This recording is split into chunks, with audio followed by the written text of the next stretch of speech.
cidade luzente de aura e esplendor, cidade sem sol e sem lua, verdade, eu senti como João e vibrei como João. Eu senti como João e vibrei como João.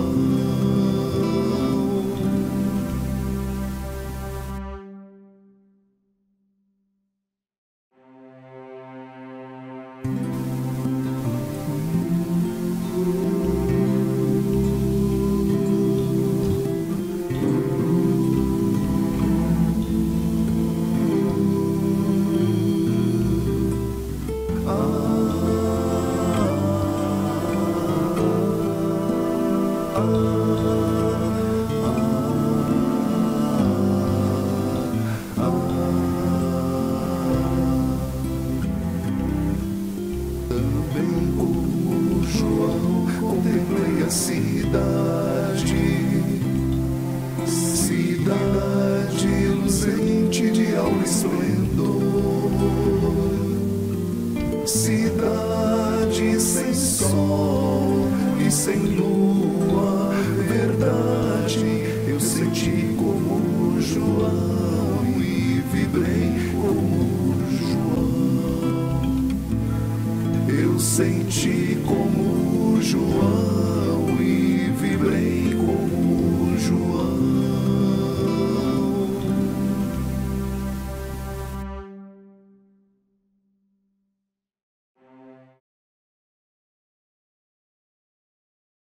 Graça e paz, meus irmãos. Nós estamos começando o estudo hoje de Apocalipse e eu quero saudar todos os nossos irmãos.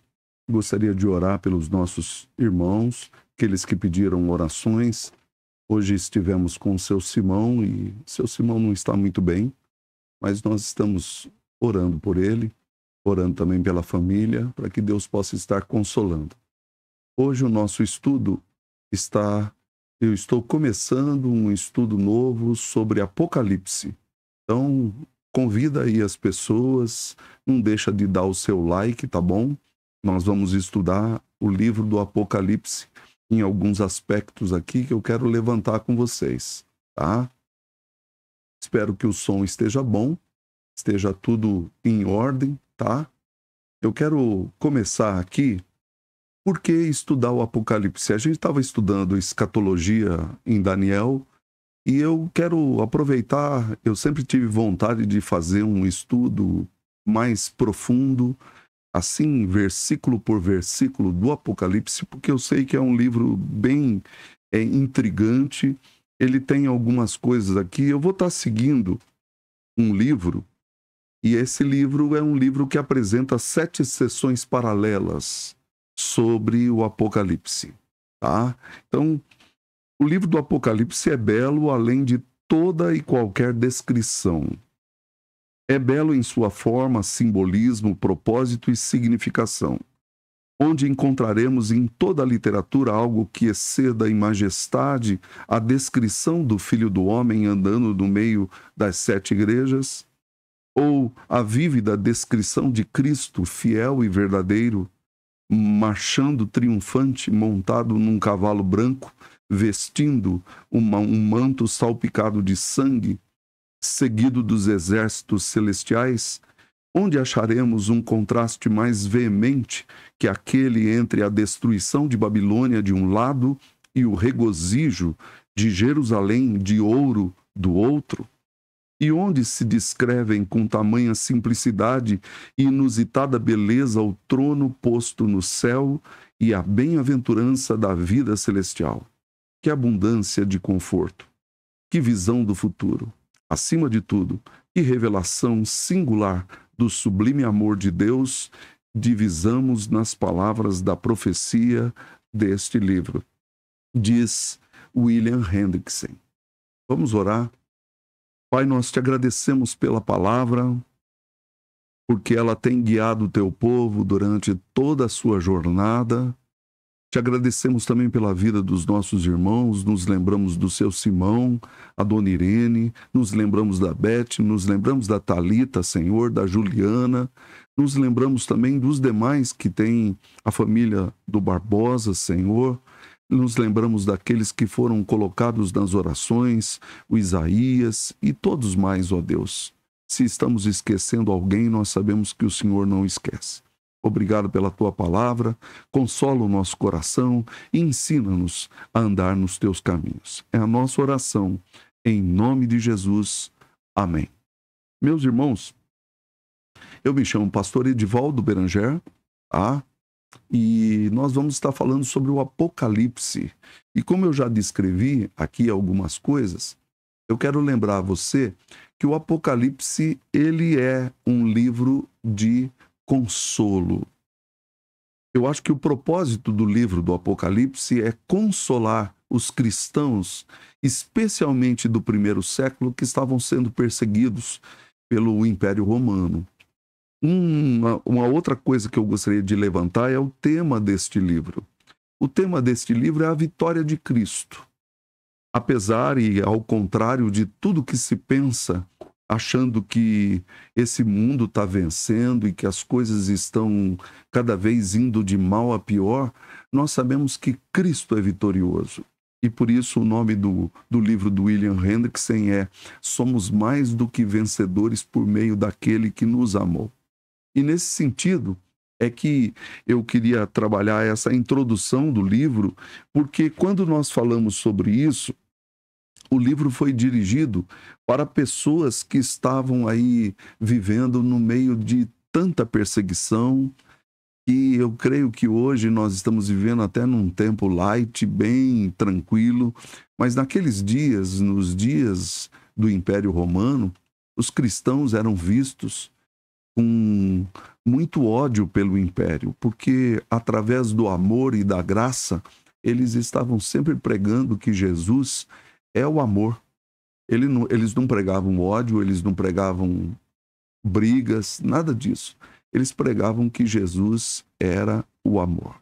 E por isso, um resumo que William Hendrickson faz, ele fala assim: o tema do Apocalipse está de um modo glorioso e completo, expresso nestas palavras: pelejarão eles contra o Cordeiro e o Cordeiro os vencerá, pois é o Senhor dos senhores e o Rei dos reis.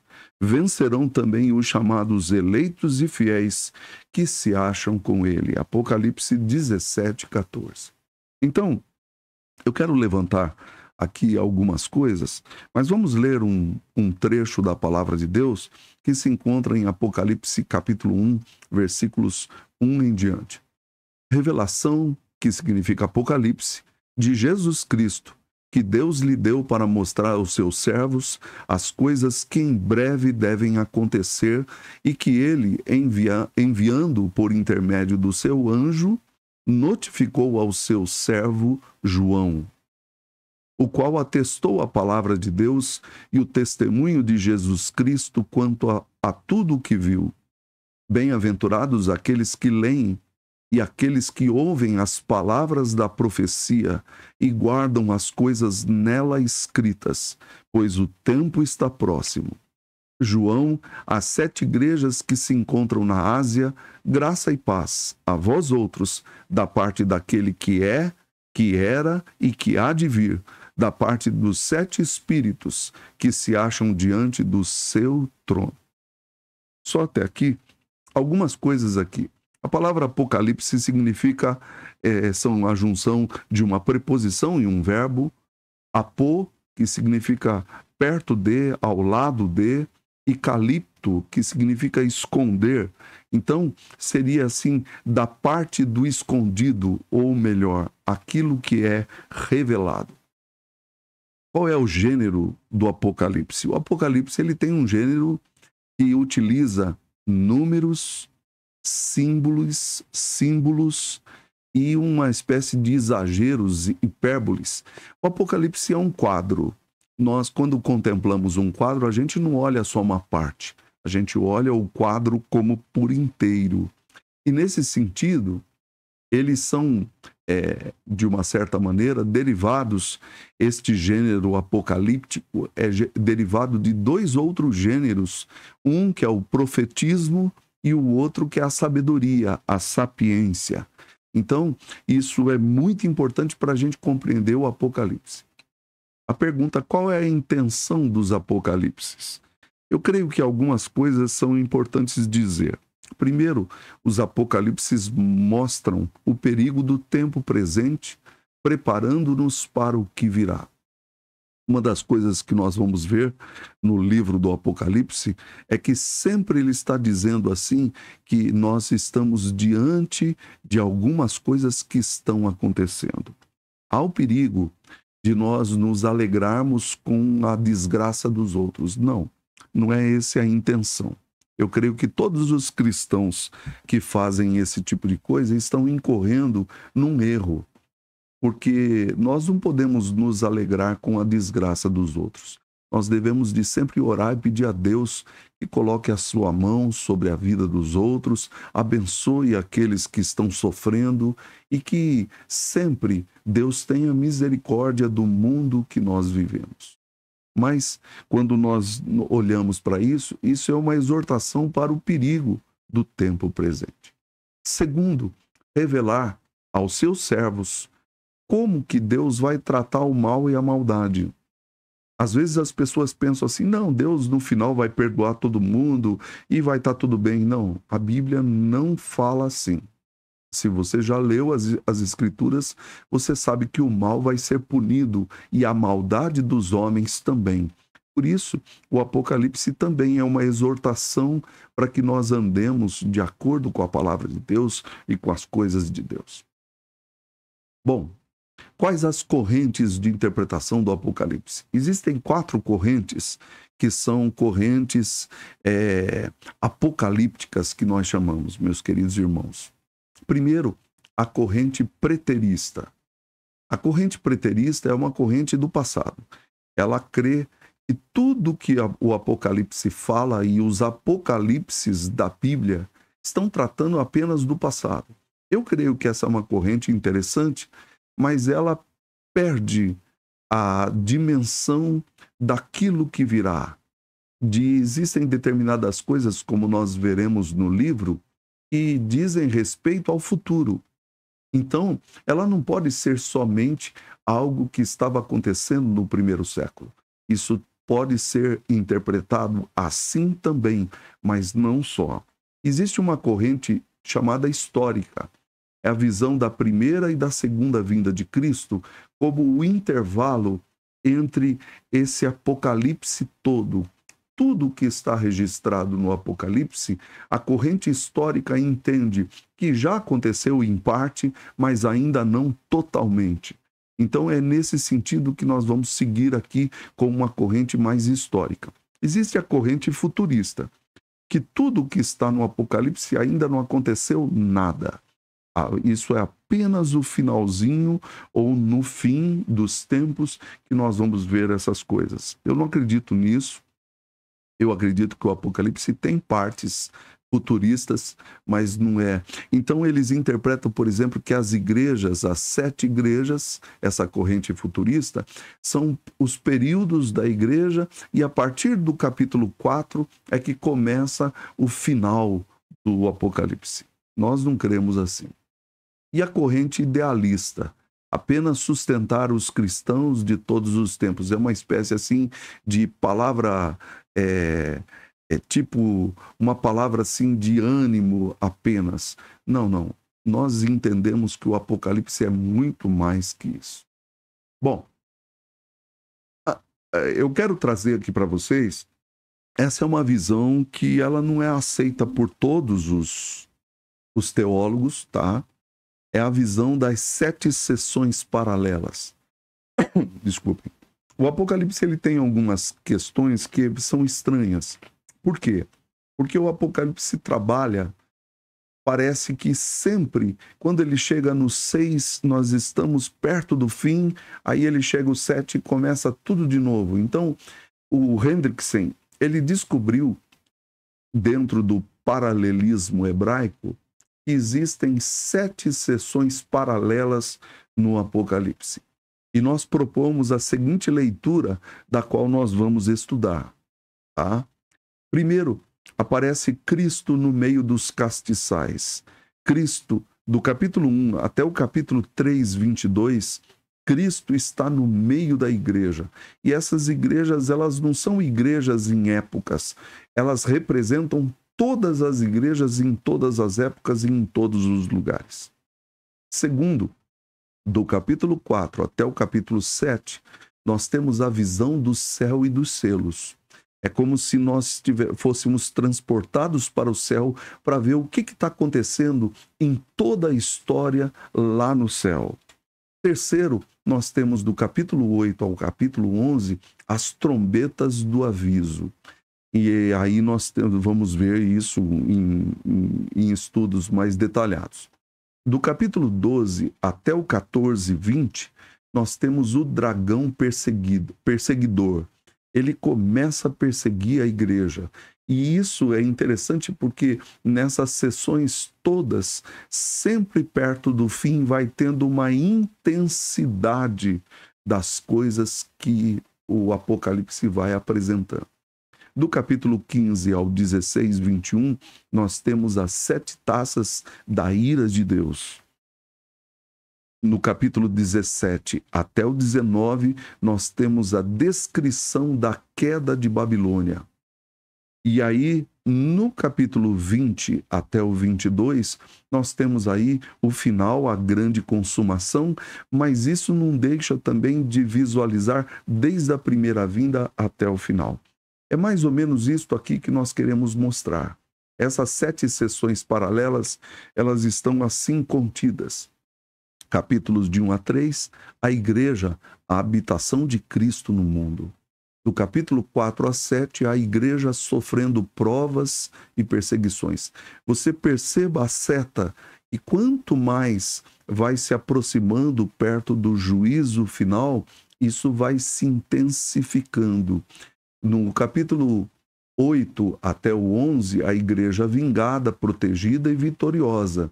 Do capítulo 12 ao 14, Cristo combatido pelo dragão, e aparecem aí os seus agentes, a besta da terra, a besta do mar e o falso profeta. Do capítulo 15 ao 16, há uma ira final sobre os impenitentes, todos aqueles que não se arrependeram. Então nós temos aí uma luta entre Cristo e o dragão.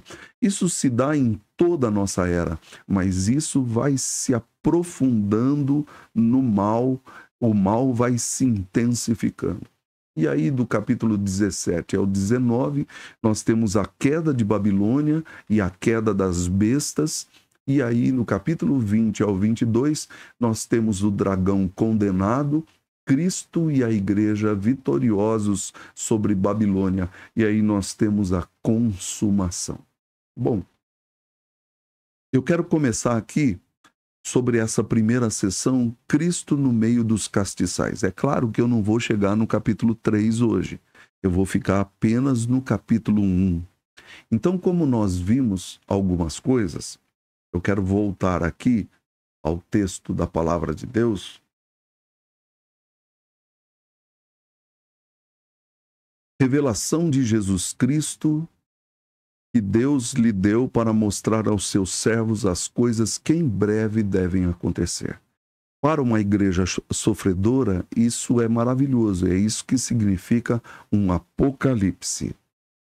Há um alívio para mostrar aos seus servos as coisas que em breve devem acontecer. O mensageiro notificou João, enviando por intermédio do seu anjo, notificou ao seu servo João. Verso de número 2 e 3, o qual atestou a palavra de Deus e o testemunho de Jesus Cristo quanto a tudo que viu. Bem-aventurados aqueles que leem e aqueles que ouvem as palavras da profecia e guardam as coisas nela escritas, pois o tempo está próximo. Mais que felizes, bem-aventurados são os que leem e guardam. A pergunta é por quê? né?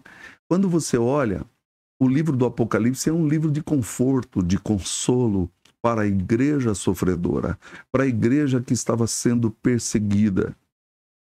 O tempo está próximo.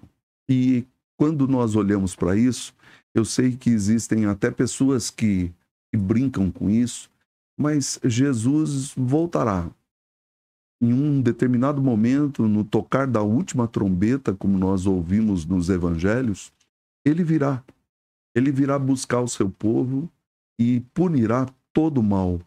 E nesse sentido, meus amados irmãos, a nossa tendência deve ser de compaixão e de oração por aqueles que vão sofrer essas coisas. Mas Cristo está no meio dos castiçais. Eu quero destacar aqui, porque quando nós olhamos para isso, nós temos aí o remetente, versículo 4. João, para as 7 igrejas que se encontram na Ásia, graça e paz a vós outros da parte daquele que é, que era e que há de vir. O remetente aqui, o que um crente sofredor precisa? Primeiro, ele precisa de graça e paz da parte daquele que era, que é e que há de vir. É uma expressão trinitária, né? Essa é a expressão lá que provavelmente Moisés ouviu da parte de Deus. Eu sou o que sou, aquele que era, que é e que há de vir. Da parte dos 7 espíritos e da parte dos 7 espíritos, dos 7 espíritos que se acham diante do seu trono. E aí nós temos aí o Espírito de Deus na sua plenitude está trabalhando essas questões. Ele está agindo. Deus não está dormindo nos céus. E nesse sentido, meus irmãos, da parte de Jesus Cristo, aí o versículo 5, né? Cristo, a fiel testemunha, o primogênito de entre os mortos. Nós temos aqui, ele é primeiro o mártir que morreu. Ele foi o primeiro que deu a sua vida como a fiel testemunha. Então, você imagina isso para os cristãos que estavam morrendo naqueles dias. Eles ouvindo isso, falaram assim, puxa, Jesus foi o primeiro que morreu por nós. Segundo, o que ressuscitou. O primogênito dos mortos é aquele que ressuscitou.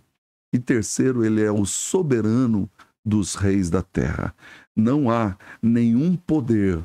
Você pode pegar qualquer presidente, qualquer rei, qualquer poder instituído. Jesus Cristo é o soberano de todos os reis da terra.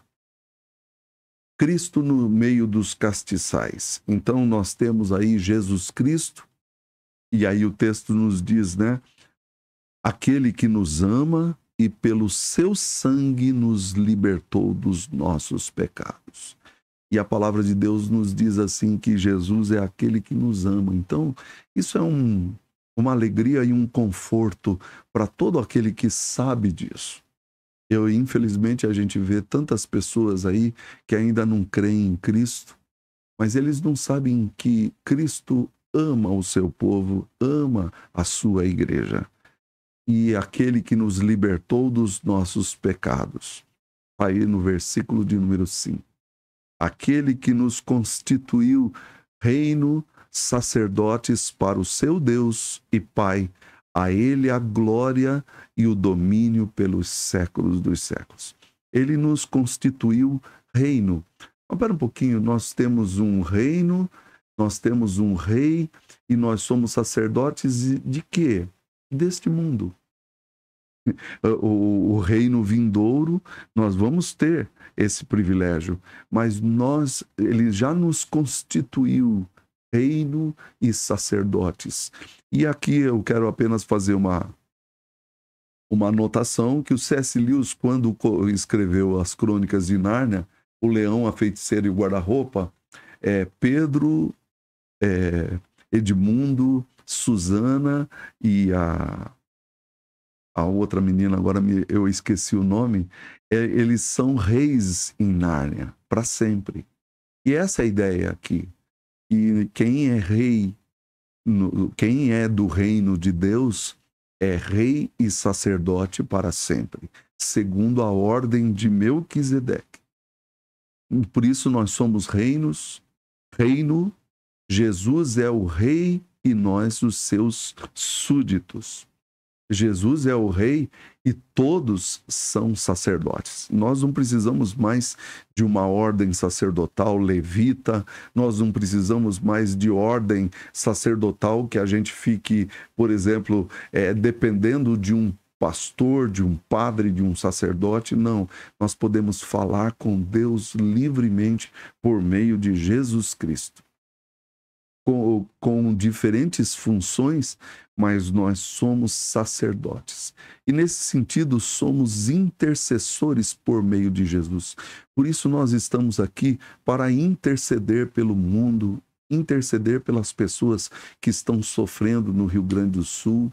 Igual eu vi um vídeo de africanos, são irmãos nossos, orando pelo Rio Grande do Sul, e não somente pelo Rio Grande do Sul, né? Não somente o Rio Grande do Sul precisa das nossas orações, mas os palestinos precisam das nossas orações, os israelitas, os judeus que estão presos nas mãos do Hamas precisam das nossas orações, a Ucrânia precisa das nossas orações, todos os países precisam das nossas orações. Então nós somos intercessores. Cristo no meio da igreja. Os destinatários do Apocalipse, eis que vem com as nuvens do céu e todo olho o verá, até quantos o transpassaram. E todas as tribos da terra se lamentarão sobre ele, certamente. Amém. Eu sou o Alfa e o Ômega, diz o Senhor Deus, aquele que é, que era e que há de vir, o Todo-Poderoso. Eu, João, irmão vosso e companheiro na tribulação, no reino e na perseverança, em Jesus.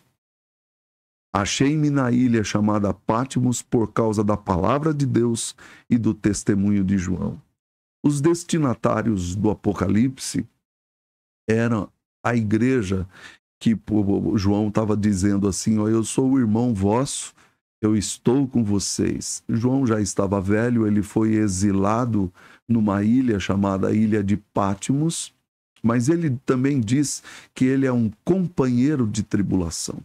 Companheiro é aquele que comia o pão junto.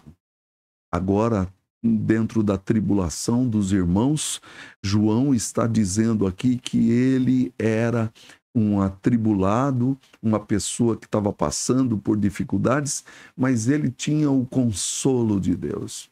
Então, no reino, todos os cristãos estão juntos. E nós devemos de sempre lembrar de orar uns pelos outros para fortalecer e para dar aquele consolo e ajuda que as pessoas precisam. Então, na perseverança em Jesus, ele perseverou até a morte, né? Eu, João, estou preso em Patmos por causa da palavra de Deus e do testemunho de Jesus. Então, João estava ali sofrendo, né? Encontrei-me no espírito ou fui arrebatado. O verso de número 10 diz, achei-me em espírito no dia do Senhor, no dia da ressurreição, e ouvi por detrás de mim grande voz como de trombeta, dizendo, o que vês, escreve em livro e manda às 7 igrejas, Éfeso, Esmirna, Pérgamo, Tiatira, Sardes, Filadélfia e Laodiceia. Então ele foi arrebatado no dia do Senhor e há vários textos aí. 1 aos Coríntios diz que o dia do Senhor não era mais o sábado, mas era o dia da ressurreição, é o primeiro dia da semana. Atos capítulo 20, verso 7, também Paulo se reúne com os presbíteros no primeiro dia da semana, que é o dia do Senhor. Bom, eu não quero entrar nisso porque eu sei que tem algumas pessoas que dizem que o dia do Senhor aí é o sábado, mas não, ele viu no dia da ressurreição de Cristo, que é o primeiro dia da semana, ele ouviu uma voz como de trombeta, como se Deus estivesse falando com ele. Destinatários do Apocalipse, ainda aqui, o que vês, escreve e envia às 7 igrejas da Ásia. Meus irmãos, o que o versículo 11 nos diz é que essas igrejas, elas são estas que estão ali no amarelo, a igreja de Éfeso, a igreja de Tiatira, primeiro Éfeso, depois vem Esmirna, Pérgamo, Tiatira, Sardes, Filadélfia e Laodiceia. São essas igrejas que estão aí no mapa para você ver. Mas também, quem falava comigo? Quem falava comigo, ele diz assim, ó: voltei-me para ver quem falava comigo, e voltado vi 7 candeeiros de ouro. E no meio dos candeeiros, um semelhante ao Filho do Homem, com vestes talares e cingido à altura do peito com uma cinta de ouro. A sua cabeça e cabelos eram brancos como alva lã, como neve, os olhos como chama de fogo, os pés semelhantes ao bronze polido, como que refinado numa fornalha, a voz como voz de muitas águas. Quando você olha isso, ele tem uma visão de Cristo no meio de 7 candeeiros, são 7 lâmpadas, aquela lâmpada chamada menorá, que era a lâmpada do templo, que não podia se apagar, e Cristo está no meio dessas 7 lâmpadas. E é interessante nós notarmos, porque quando a gente olha para a visão de Cristo aqui, você vai notar que esta visão não é do Cristo da primeira vinda, mas é um Cristo glorificado. E nesse sentido, o verso 13, desculpem, e no meio dos candeeiros um semelhante ao Filho do Homem. Essa é uma expressão que nós vimos em Daniel capítulo 7, versículo 14. É uma visão da vinda de Cristo nos céus, com vestes talares, que é uma veste longa, cingido com uma cinta de ouro, que é o cinto da justiça de Deus. Aparece isso em Lucas 12, 35. Cabelos brancos, nós temos aí um ancião, ele não é um jovem, mas é um velho. E o versículo 14, né? A sua cabeça e cabelos eram brancos como alva lã, como neve, os olhos como chama de fogo. Olhos como chama de fogo, isso tem a ver, parece que com o juízo de Deus, o próprio Deus que tem olhos de juízo sobre todas as coisas. Mãos e pés como bronze polido, os versículos 15. Os pés semelhantes ao bronze polido, como que refinado numa fornalha. A voz como voz de muitas águas. Então nós temos aqui uma descrição do poder de Deus e da sua voz que estava no meio dos 7 candeeiros. Quando a gente continua isso, essa visão de Cristo glorificado, o verso de número 16 nos diz assim: tinha na mão direita 7 estrelas, e da boca saía-lhe uma afiada espada de 2 gumes. O seu rosto brilhava como o sol na sua força. Da boca saía uma afiada espada, que é a palavra de Deus. Hebreus 4:12 diz que a espada de Deus é como uma espada de 2 gumes. Então, nós temos aí como se da boca dele sai a palavra de Deus. O rosto brilhava como o sol. Depois nós vamos ver isso no capítulo 10, que ele é aquele mensageiro que aparece que o rosto brilha como o sol. Quando vi, caí como morto. Olhe só o verso 17. Quando vi, caí a seus pés como morto, porém ele pôs sobre mim a mão direita, dizendo: não temas, eu sou o primeiro e o último. Então ele consola João. E ele está aqui também consolando a todos nós, nas suas lutas, nas suas dificuldades, nos seus problemas. Deus está sempre nos consolando. Deus está dizendo: não temas, eu sou o primeiro e eu sou o último, o que estive morto e vou viver. O verso de número 18 diz assim: aquele que vive, estive morto, mas eis que estou vivo pelos séculos dos séculos e tenho as chaves da morte e do inferno. Transmite essas coisas. Escreve, pois, as coisas que viste, e as que são e as que hão de acontecer depois destas. Quanto ao mistério das 7 estrelas que viste na minha mão direita e aos 7 candeeiros de ouro, ele nos mostra aqui, meus irmãos, que as 7 estrelas são os anjos, são os mensageiros das igrejas. E os 7 candeeiros são as 7 igrejas.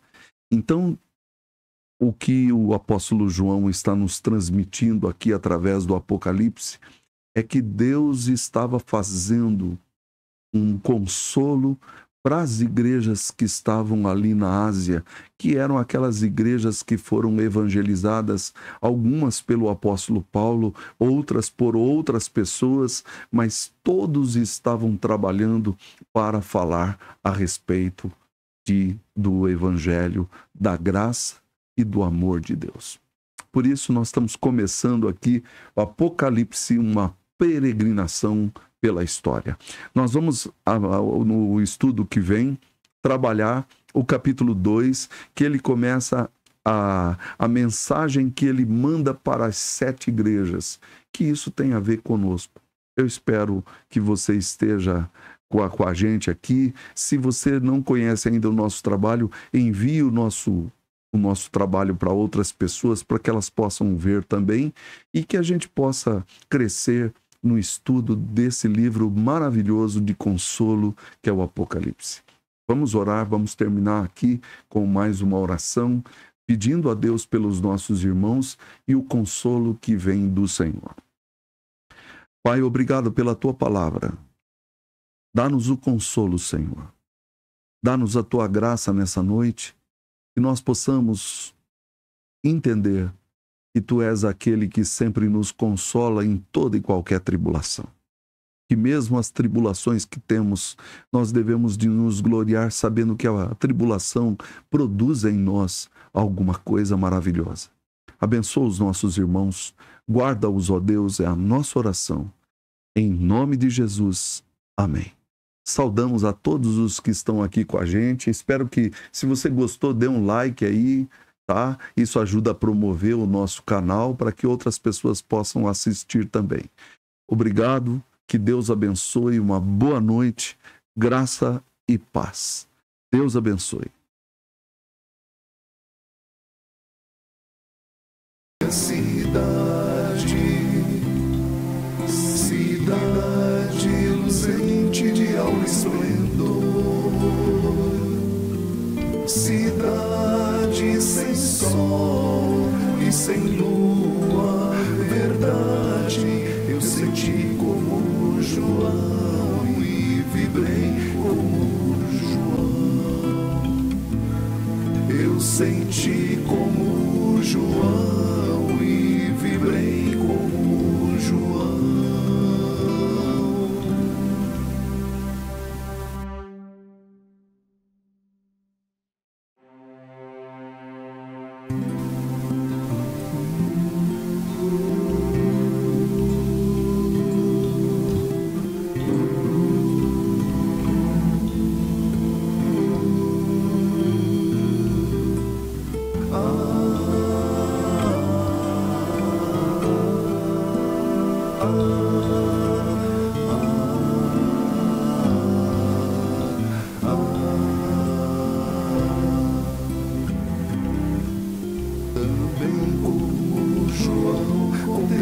minha cidade, cidade luzente de alto esplendor, cidade sem sol e sem lua, verdade, eu senti como João e vibrei como João. Eu senti como João